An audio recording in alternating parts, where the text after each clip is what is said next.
Aujourd'hui, sur Femmes à la loupe, nous allons parler des droits des femmes. Nous sommes dans le mois de mars. Et le mois de mars, à tort ou à raison, il y en a qui l'appellent mois de la femme, puisque le 8 mars où l'on célèbre les droits des femmes est dans le mois de mars. Et donc, tout le mois de mars est appelé mois de la femme. Et nous allons parler des droits des femmes. Aujourd'hui, pourquoi est-ce qu'on célèbre le 8 mars ? La journée de la femme. Pourquoi? C'est vrai que c'est au prix de nombreuses luttes. Aujourd'hui au Bénin, qu'est-ce que les femmes font pour pouvoir maintenir la cadence, pour pouvoir lutter pour la valorisation de leurs droits, pour le respect de ces acquis-là?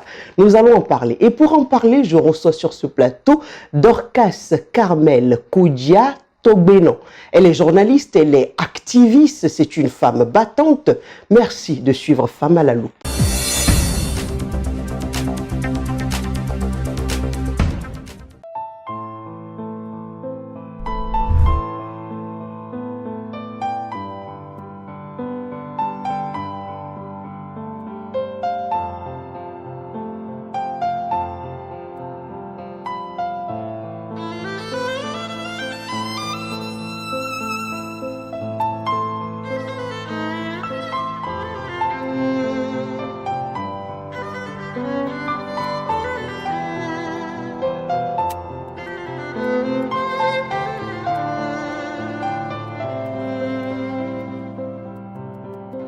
Hôtel Le Sénateur, Sia Gonticon, derrière l'agence NCA Bank, Von Pharmacie Saint-Gabriel, Infoline 66 52 10 11 97 64 86 17. Dorcas Carmel, bonjour. Bonjour, frère Andélie. Et merci de répondre favorablement à mon invitation. Le plaisir est partagé. Alors dis-moi, pourquoi on parle du 8 mars ? À mes internautes, bonjour. Alors, le 8 mars, c'est une journée mémorable. C'est la journée internationale de la femme. Et lorsqu'on remonte un peu dans l'histoire, on se rend compte que c'est après la Deuxième Guerre mondiale que les Nations Unies ont décidé en 1977 de célébrer la journée internationale des droits des femmes pour valoriser les femmes. Parce qu'en fait, sans la femme, le monde ne saurait évoluer. Sans la femme, il n'y a pas de développement. Parce que la femme est la mère de l'humanité. C'est la femme qui donne la vie. C'est la femme qui, dans la plupart du temps, éduque. C'est la femme qui donne son soi, son elle à la société. C'est la femme qui, en grande partie, se sacrifie pour le bien-être des enfants. Et donc, grâce à la femme, il y a continuité. Si on ne lutte pas pour le respect des droits des femmes et la jouissance des droits des femmes, le monde sera plombé, plus rien ne va évoluer. Donc c'est une journée très intéressante, c'est une journée pertinente. Et en tant que femme, en tant que dame, nous devons pouvoir apprécier cette journée à sa juste valeur et en tirer tous les meilleurs profits possibles. Et moi je dis, au-delà de toutes les festivités que nous voyons, je crois que c'est une journée qui nous permet de nous retrouver entre femmes. Oui. Parce qu'en tant que femmes, nous avons presque les mêmes défis, à quelques exceptions près. Et donc, il faudrait que nous puissions nous asseoir pour réfléchir sur notre sort, réfléchir sur notre jante, réfléchir sur nos défis quotidiens, nous conseiller, partager les expériences, les vécus, les visions, les ambitions. Et qu'on le veuille ou pas, c'est un brassage. Parce que quand on se met ensemble, les expériences sont diverses, riches et variées. Et nous allons forcément en sortir galvanisés. Nous allons apprendre. Nous allons nous former. Nous allons nous renforcer. Donc, au-delà de tout ce qu'on voit, on fait, on boit, on mange, il faut que ce soit une journée vraiment riche.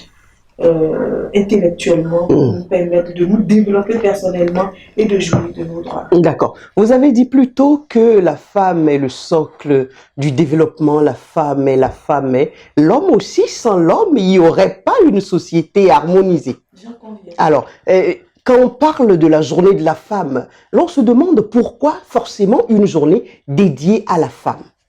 En fait, nous avons 365 jours dans l'année, n'est-ce pas? Oui. Alors, on peut simplement faire un simple calcul mathématique et dire que sur les 365 jours, en réalité, il y en a 364 pour l'homme. On peut le dire ainsi.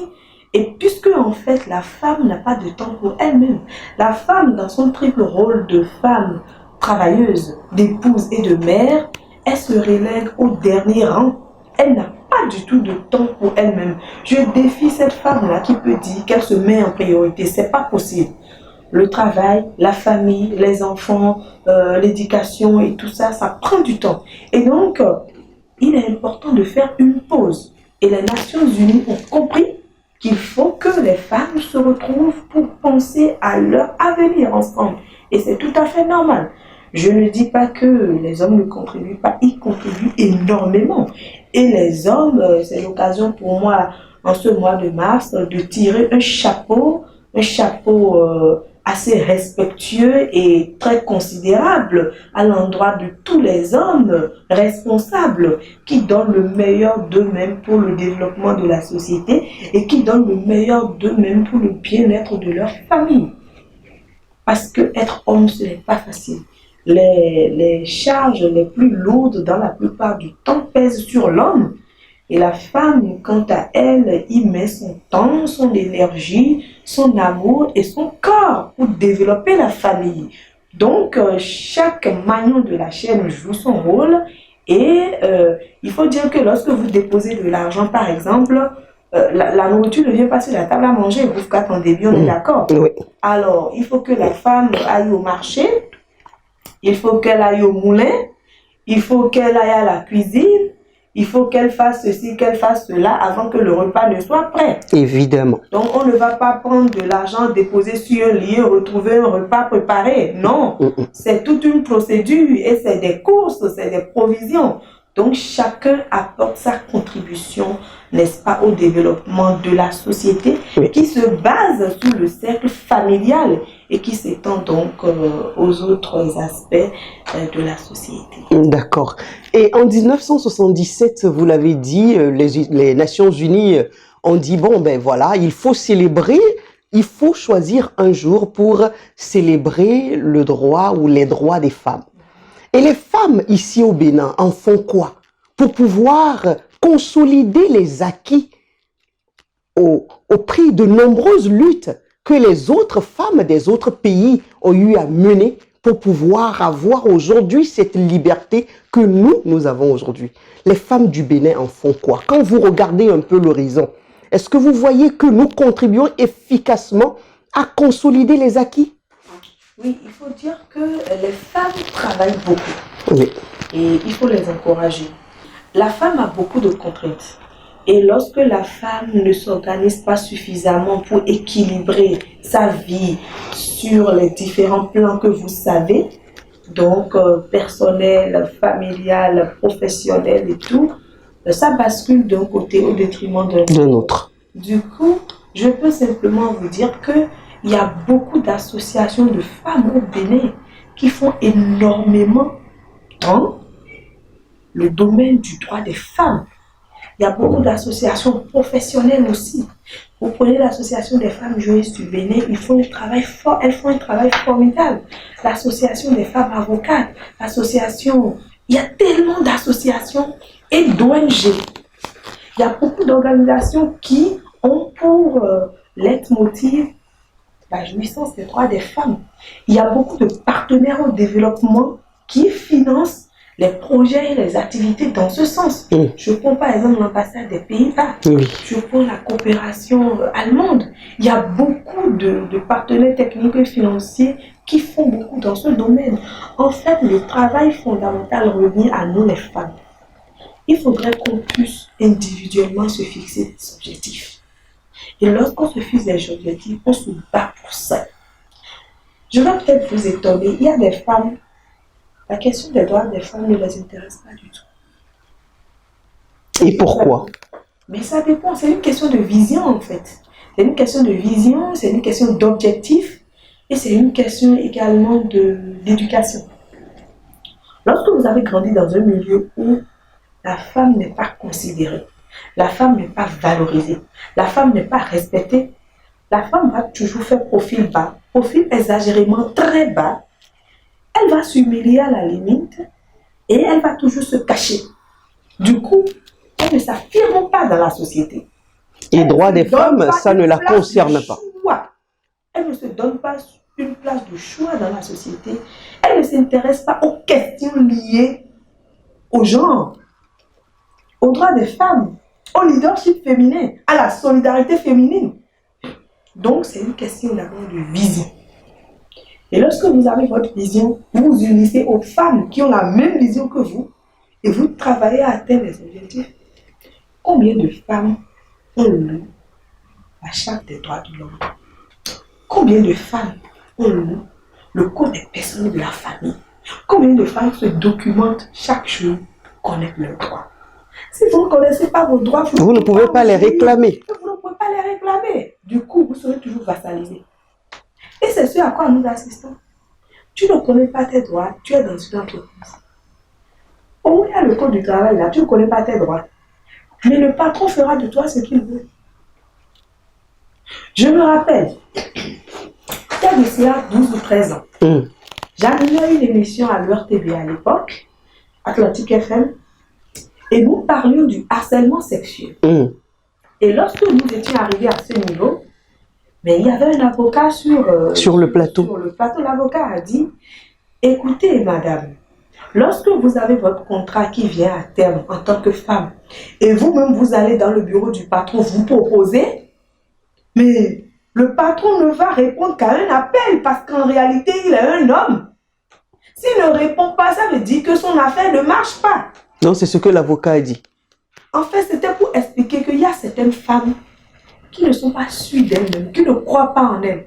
Parce que si tu es une femme responsable, tu te respectes et tu es sûre de tes compétences, performances et savoir-faire, tu es sûre que tu as quelque chose. Que tu vaux quelque chose. Si ton contrat finit, mais c'est l'entreprise qui va courir et te maintenir. Et non toi qui vas faire des courses pour ça. Et des courses de mauvais goût en plus. Parce que lorsque tu vas te présenter toi-même à ton patron sur un plateau d'or, il va te croquer. Mais bien sûr. Parce qu'il y a des femmes qui se proposent. Si tu connais tes droits en tant que femme, non. Au cas d'un débit, tu ne peux pas te proposer. Oui, parce que tu sais que tu joues un rôle important dans l'entreprise. Ton contrat est arrivé à terme. Connaître ses droits, ça ne veut pas dire avoir confiance en soi. Justement. Oui, si on peut connaître ses droits, mais puisqu'on n'a pas vraiment confiance en ses potentialités dans l'entreprise, on sait qu'on n'est pas incontournable et que l'entreprise à tout moment peut se passer de ses services. Alors là, on peut jouer à la courbette. Ça, c'est deux choses différentes. Je suis d'accord avec vous parfaitement. Mais tout ce dont nous parlons, puisque quand on parle des questions de droit et les questions de devoir aussi, puisque les deux vont de pair, d'accord? Donc l'avocat, quand il parlait du harcèlement sexuel dans ce cas, vous vous offrez à votre patron directement. Mais après tout, c'est un homme. Mais si vous étiez dans un creuset de femmes et que par exemple votre contrat est arrivé à terme et que vous sentez le patron dans des comportements malencontreux, mais lorsque vous êtes en synergie avec des femmes, vous en discutez, mais les autres femmes vous diront si elles sont de bonne moralité, mais attention, tu joues un rôle, si tu manques le travail une journée, ton patron va sentir. Laisse tomber. Si le contrat finit, tu te tais. S'il ne renouvelle pas, ça veut dire qu'il n'a pas besoin de toi. C'est reconduction tacite, s'il ne renouvelle pas. Vous voyez un peu? Oui. Donc en fait, il faut connaître ses droits. Si tu avais lu le code du travail, tu aurais compris. Lorsque tu es dans un foyer et que ton mari t'interdit par exemple d'aller dans ta famille, ou bien ton mari t'interdit d'aller à l'église, ou bien il t'interdit de sortir de la maison, il t'interdit de travailler, il te fait ceci, cela, il te frappe, il te fait violence basée sur le genre, etc. Mais le code des personnes et de la famille a été très strict dessus. Si tu lis le code des personnes et de la famille, tu connaîtras tes droits. Mais pour lire déjà, il faut être instruite. Et combien sommes-nous à l'être? Ça aussi, c'est un obstacle. Bon, oui, je suis d'accord, mais puisqu'il s'agit de nous, moi je ne veux parler que de notre cas, puisque nous savons lire et écrire. Non, la journée justement, oui, c'est vrai que nous savons lire et écrire. Oui, il y en a beaucoup en plus. Et il y a beaucoup d'associations aussi communautaires qui œuvrent dans ce sens. Les femmes qui ne sont pas instruites, il y a d'autres femmes qui sont instruites et qui peuvent leur traduire dans une certaine mesure les articles et alinéas élémentaires et importants. Donc c'est un appel en fait en même temps. Tout ce que moi je peux demander aux femmes, documentons-nous, lisons, ne restons pas coincés dans notre zone de confort. Non, il faut bouger, il faut s'éclore. On ne finit jamais d'apprendre, Il dit-on. faut bouger, il faut s'éclore et il faut agrandir un réseau. Le militantisme. C'est important le militantisme associatif. Ça vous permet de faire un certain brassage. Parce qu'en fait, lorsque vous n'avez pas de repères, vous n'avez pas des modèles, vous n'avez pas des personnes qui vous motivent, vous avez tendance à rester dans votre zone de confort en permanence. Alors que l'homme, la femme, nous sommes amenés à être en perpétuelle remise en cause. Nous sommes amenés à être en perpétuelle évolution. Oui. Il faut rechercher une certaine ascendance dans sa vie, sur tous les plans. Donc, c'est important d'être avec les autres, d'échanger, de discuter, de comprendre, de partager les expériences diverses et variées. Et ça nous permet d'évoluer. Oui, mais à force aussi de beaucoup d'associations, est-ce que vous ne voyez pas, Carmel, que nous sommes en train de disperser les énergies? Non, je ne vous demande pas de militer de gauche à droite. Non, du tout pas. Oui. Vous militez dans votre corporation professionnelle, une ou deux corporations professionnelles. Vous militez dans d'autres associations qui ont des idéaux qui coïncident avec vos idéaux de vie. D'accord? Peut-être dans le domaine familial, un autre dans le domaine du leadership, du développement personnel, un autre encore dans le domaine du coaching familial, etc. Vous choisissez les domaines puisque l'homme, c'est quand même un équilibre personnel, un équilibre professionnel, un équilibre familial, un équilibre privé aussi. Puisque Maslow l'a dit dans les besoins, nous avons des besoins affectifs, nous avons des besoins psychologiques, nous avons des besoins professionnels, nous avons tellement différents types de besoins. Il faut chercher à les satisfaire. Et les associations qui peuvent nous permettre de satisfaire nos besoins, on va recourir à ces associations. D'accord. Et vous-même, Carmel Koudia, vous faites quoi concrètement? Je sais que vous êtes à gauche, à droite. On ne va quand même pas parler tout le temps des droits des femmes sans parler de vous. Vous êtes une battante, une activiste. Dites-moi.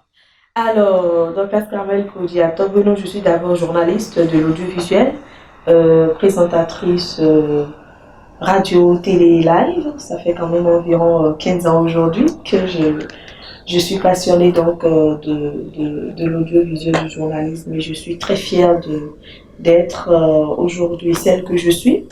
Je suis expert consultante en communication, marketing et événementiel, diplômée d'une licence, d'une maîtrise et d'un master en communication, marketing international, journalisme et communication. Et ça, c'est depuis 2011 que j'ai fait mon dernier diplôme de master. Et je m'apprête à faire le doctorat depuis quelques années, donc je suis dans le cursus. J'ai travaillé pendant environ 11 ans en tant que journaliste, reporter, présentatrice télé, responsable communication, marketing, directrice à la communication, consultante en communication, consultante en marketing, un peu partout, dans les entreprises publiques, privées, les organisations internationales aussi. Et depuis 2013-2014, j'ai créé donc le Meilleur Communication, une agence d'appui conseil en communication, marketing et événementiel. Nous accompagnons les entreprises PME, PMI, multinationales, les ONG et les particuliers également dans la gestion de leur image de marque, la gestion de la communication donc au sein de leurs entreprises, l'organisation des événements de grande facture, nos expertises. Je crois que c'est une passion. Vous savez, oui, c'est une passion. Lorsque vous vivez de votre passion, vous êtes heureux. Que vous y gagnez beaucoup d'argent ou pas, ça vous rend heureux. Et je crois que c'est ce qu'il faut pour la femme. Parce qu'en fait, lorsque vous quittez votre maison et vous allez au service, vous vous donnez à votre service toute la journée, vous êtes requinqué, vous touchez à autre chose, vous goûtez à autre chose, vous oubliez le stress de la maison. Et c'est dès que vous rentrez le soir que vous reprenez avec la routine. Et s'il n'y avait pas de travail pour la femme, imaginez Roufka. Parce qu'il y en a qui ne travaillent pas, effectivement. Oui, celles qui ne travaillent pas, ça dépend de la raison pour laquelle elles ne travaillent pas. Si c'est l'homme qui a refusé de travailler, ça c'est un autre débat. Si elles ne veulent pas travailler elles-mêmes et qu'elles veulent être une charge permanente pour l'homme, ça également c'est un autre débat. Donc c'est une question d'option et de réalité. Mais je pense quand même que une femme qui ne travaille pas, c'est quand même difficile. C'est quand même difficile. Parce que lorsque vous avez quelqu'un qui s'occupe de vous, et si cette personne n'existait plus, vous ferez comment? Parce qu'il y a beaucoup de femmes qui sont dans ce cas-là. C'est pour ça que je dis ça dépend des raisons. Même si vous me donnez 1 milliard, moi je peux pas rester à la maison, c'est pas possible. En fait, j'ai du potentiel et ça explose. Donc il faut que je travaille. Il faut que je mette mes compétences au service des autres. J'ai tellement à donner, j'ai tellement à former, j'ai tellement à transmettre. Non, j'ai du potentiel, j'en dégage, c'est énorme. J'ai une force puissante en moi. Et dans mon domaine, je suis experte et j'en suis fière. Rien ne me dépasse. Mais tous les jours, j'essaie d'apprendre, je continue d'apprendre jour après jour. Et je pense que c'est ce qui fait la femme en fait. Parce que lorsque vous travaillez, vous avez votre autonomie économique. Ce qui vous plaît, vous achetez. Ouais. Vous réalisez vos rêves, vous prenez soin de vous, vous prenez soin de votre famille. De votre époux aussi. Mais n'en demeure pas moins que c'est des charges et il y a une certaine pression au niveau de la maison, du foyer, du mari aussi.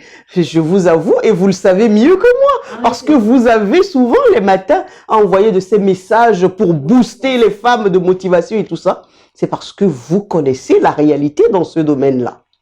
Être une femme, ce n'est pas facile. Et je crois que c'est l'occasion pour moi, puisque nous sommes dans le mois de la femme, c'est l'occasion pour moi de dire un grand bravo à toutes les femmes battantes, à toutes ces femmes-là qui dorment tard, qui se réveillent tôt, à toutes ces femmes qui sont de très bonnes épouses, à toutes ces femmes qui sont de super women, de très bonnes mamans. Je vous dis bravo. Mais en donnant le meilleur de nous-mêmes aux autres, il faut qu'on pense à nous-mêmes, c'est fondamental. Le plaisir de soi, l'épanouissement personnel, le développement personnel, les distractions, le sport. On n'a généralement pas le temps pour tout ça, mais il faut quand même s'organiser parce que c'est fondamental. Vous allez remarquer que les femmes qui militent dans les associations, les femmes qui sortent et qui rencontrent d'autres femmes de leur milieu, qui est vraiment développé et qui est leader, vous ne passez pas le temps à critiquer les autres. Et ce qui est fondamental à noter, c'est que dans la vie, il faut pouvoir épingler les côtés positifs des autres. Ce que les autres ont de bien, capitalisons, valorisons, reconnaissons leurs valeurs. Ce qui est mal, laissons ça, encourageons-les à changer. Oui, mais c'est une évidence, Dorcas. On a que 24 heures dans une journée. Et le temps, c'est l'élément qui ne s'achète jamais au marché. C'est vrai. Lorsqu'un temps passe, c'est fini, on ne le rattrape pas. Vous avez 24 heures dans une journée, ça ne suffit pas. Quelqu'un vous avez parlé des autres, ce n'est pas la peine. Et malheureusement, beaucoup de femmes ne font que ça. Malheureusement. Beaucoup de femmes ne font que ça. Et pourquoi? Regarde-moi ce qu'elle a porté, celle-là. Non, mais tu sais qu'elle n'a pas de mari. Il y a beaucoup de critiques. Et au lieu de voir en elle, en l'autre, d'ailleurs même, tu ne sais pas ce que l'autre a. Tu ne connais même pas très bien la personne, mais tu te permets de juger l'apparence. Déjà, tu juges l'apparence, tu la catégorises. Et puis, ça fait partie même, je vous aide un peu dans ce schéma-là, parce que j'étais quelque part dans une discussion, et il y a une femme qui a dit, non mais, vous voyez telle là, non mais jamais, ça, ce n'est pas une femme digne, ça c'est une femme de mœurs légères, non mais, je lui ai dit, toi, tu tiens ça d'où? Tu sais ça comment? Non, non, je suis informée, j'ai un mari qui est journaliste, je sais, je dis moi-même debout, je suis journaliste. Non, mais tu ne peux pas dire ça d'une autre femme, tu ne la connais même pas. Quelqu'un d'autre dirait ça de toi. Serais-tu contente? Eh bien, Dorcas Carmel, nous avons ces challenges-là. Il faut dépasser ça. Il faut que les femmes comprennent. En réalité, il faut pouvoir reconnaître la valeur de chaque personne. Vous êtes dans mon réseau professionnel et mes réseaux sociaux et vous me voyez tous les jours publier des pensées. Moi, je dis simplement aux femmes, une femme est une femme. Qu'elle soit célibataire, mère célibataire, mariée, divorcée, elle veuve. Est une femme. Veuve, elle est une femme. Et il faut respecter la femme. Il faut se respecter en tant que femme et reconnaître la valeur des autres. Qui es-tu pour jeter la pierre à l'autre? Si toi tu as la chance d'être digne et d'avoir des valeurs morales que tu incarnes, Dieu soit loué. Mais il y a des gens qui font des erreurs. Il y a des gens qui végètent même dans des erreurs sans s'en rendre compte et sans en être conscients. Mais dans ce cas, il faut les aider et les amener à un niveau d'élévation requis. Il ne faut pas critiquer. Moi, je dis, Jésus même l'a dit, qui es-tu pour jeter la pierre À à l'autre. que celui qui n'a jamais péché jette la pierre à l'autre. Et je crois que dans la vie, il y a des personnes qui n'ont pas encore compris un certain nombre de choses. Il faut pouvoir les aider. Il faut les aider en tant que femmes, unissons-nous. Soyons solidaires et ensemble, soyons des femmes d'impact. Soyons des femmes d'impact pour faire booster les choses. Soyons des femmes d'impact pour faire bouger le monde. Parce qu'en fait, Rufkat plus Dorcas, ça fait deux forces. Nous sommes plus puissantes ensemble que Dorcas seul ou Rufkat seul, ça c'est une Ce évidence. que Rufkat fait de sa vie, ce n'est pas mon problème. Mais ce que Rufkat a de si bien, comme une femme qui dégage de l'énergie positive, une femme battante, une mère affectueuse, une femme professionnelle dans son métier, moi j'adore. Le reste, ce n'est pas mon problème, c'est sa vie privée. Il faut savoir faire la part des Et choses. je crois que c'est ce qu'il faut. Toutefois, n'encourageons pas La débauche. la débauche et l'immoralité. Parce qu'aujourd'hui, avec les réseaux sociaux, nous voyons beaucoup de choses. Et je voudrais simplement dire à nos amis, surtout à nos jeunes sœurs, que tout ce que nous mettons sur les réseaux sociaux, ça reste des centaines d'années. Ouais. Vous publiez une image de vous, nue, etc., excitant sur Facebook aujourd'hui. Pour attirer l'attention. Parce que vous voulez beaucoup de commentaires, beaucoup de j'aime, vous voulez beaucoup de dragueurs. Ça ne rime à rien. Dans 10 ans, 20 ans, 50 ans, quand vous serez mère de famille, Facebook va vous rappeler ces photos-là. Qu'est-ce que vous allez me dire? C'est une honte. Donc, faisons les choses de manière correcte, de manière responsable et de manière consciencieuse, parce que notre personnalité en dit mieux sur nous-mêmes. Vous êtes silencieux, mais le non-verbal décrit qui vous êtes. Et n'oubliez pas, nous, en tant que chef d'entreprise, nous, en tant que recruteurs, avant de recruter quelqu'un aujourd'hui, nous faisons beaucoup d'enquêtes. Et un des canaux les plus fiables aujourd'hui, c'est les réseaux sociaux. Vous tapez le nom de la personne sur les réseaux sociaux. Vous voyez un peu ses publications, les images postées et tout. Si la personne est digne de rester à ce poste, vous le saurez. Si la personne ne répond pas, vous le saurez aussi. Mais en tant que recruteur, ne vous dira jamais Pourquoi on ne vous a pas pris? vous allez juste mettre de poste et puis c'est tout. Donc je voudrais exhorter chacun à demeurer dans une vision objective, à demeurer dans un idéal de vie très correct et à préserver le respect de soi et la dignité. Et en tant que femme, nous sommes la lumière du monde. C'est pour ça communication s'appelle lumière? Bon, ben ça c'est juste... Moi, je suis de la lumière sur les entreprises, ils ne font pas du Donc la femme est la lumière du monde. La femme est le socle de la société. C'est la femme qui donne la vie. C'est la femme qui éduque. Et c'est la femme Et pour ça, soyons des exemples. qui donne de l'amour. Oui. Et soyons des exemples. Et ensemble, unissons-nous. Vive la solidarité féminine. Soyons beaucoup plus fortes. Et aidons-nous. J'ai besoin d'un contact pour un dossier. J'appelle Rufkat. Rufkat, tu peux me donner ce contact? Oui, Rufkat va me donner. Ça n'a pas la peine de poser la question de savoir qu'est-ce que tu veux en faire. Tu veux lui dire quoi? Non. Tu me donnes ou tu ne me donnes pas? Tu me donnes et moi j'avance. Dorcas Carmel Koudia ne finira jamais de parler. Stop et fin. Merci beaucoup d'avoir répondu à quelques questions sur Femmes à la loupe. C'était Femmes à la loupe sur 3R Média. Merci à vous de nous avoir suivis. À très vite. Au revoir.